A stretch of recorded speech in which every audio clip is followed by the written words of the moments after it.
I watched my wife throw a wooden crate into the river and drive away. No hesitation, no looking back.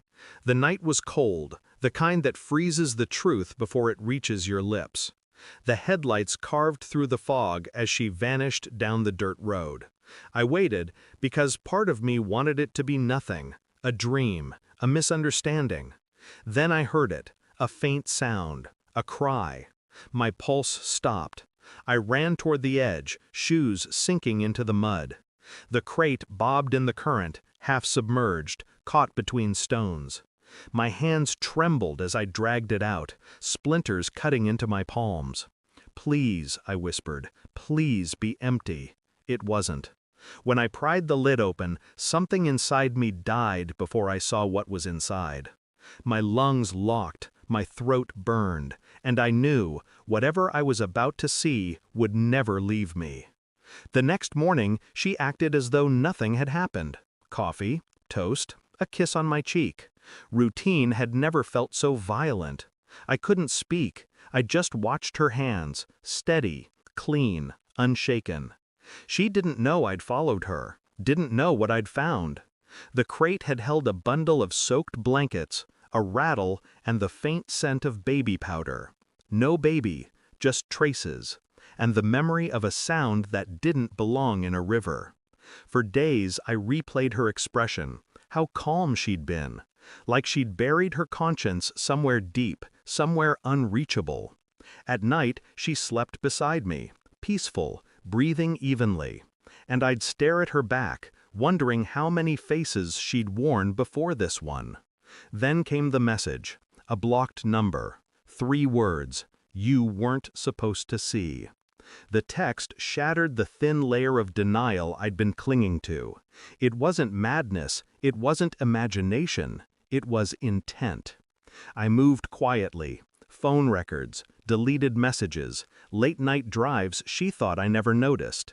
Her pattern was precise. Thursday nights, 20 minutes south, a roadside motel with flickering neon. Room 12. Always room 12. I didn't confront her. I couldn't, not yet. Instead, I watched, counted her lies like breaths. She'd smile across the table, talk about our future, and I'd nod, my mind dissecting every syllable. The truth wasn't hiding, it was bleeding through her every word. I found the man's name through a receipt. He was someone I knew, someone who used to visit our house, holding a glass of wine, laughing too loud at her jokes. The pieces began to fit together with surgical precision. Her sudden absences, the shifts in her voice when she said my name, the night she came home smelling of river water. I didn't feel rage, just stillness, like the calm surface before a body sinks. I sent a sample from the crate's blanket for DNA testing. It took 2 weeks. 2 weeks of pretending, eating dinner beside the woman who'd lied her way through my soul. The envelope came on a Tuesday, plain white, no emotion, just results. The DNA matched hers, and his, not mine. I sat there for hours, tracing the letters with my thumb, memorizing the weight of betrayal. That night she asked, "Are you okay? You've been quiet lately." I smiled, just tired. We watched a movie. She leaned against me, head on my shoulder. The same shoulder that had carried her through every lie. When the credits rolled, I handed her the envelope. She opened it casually, then froze. Her hands began to shake. "What is this?" I didn't answer. Silence was more honest than words. She looked up, tears forming, confusion bleeding into guilt.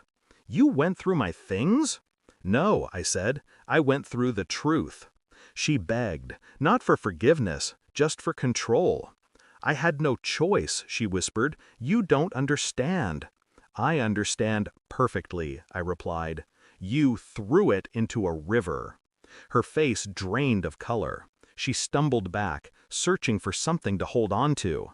"There was no baby. There wasn't. There was." I slid a flash drive across the table. Security footage, the motel, the riverbank, her lover, everything. I made sure the truth wouldn't drown. She collapsed into a chair, sobbing into her hands. For a moment, I almost felt something, pity maybe, but it passed.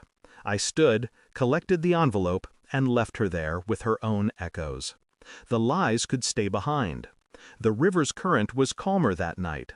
It carried secrets the way people carry guilt, quietly, endlessly. I watched the water flow and thought about her, about what love turns into when truth runs out. There's no justice in betrayal, only clarity. When I left, I didn't look back. She could live with her silence. I'd already buried mine. The sound from that crate still visits me sometimes, but it doesn't haunt me anymore. It reminds me what people hide and what they deserve when you finally open the box. Thanks for watching. Don't forget to like, share, and comment.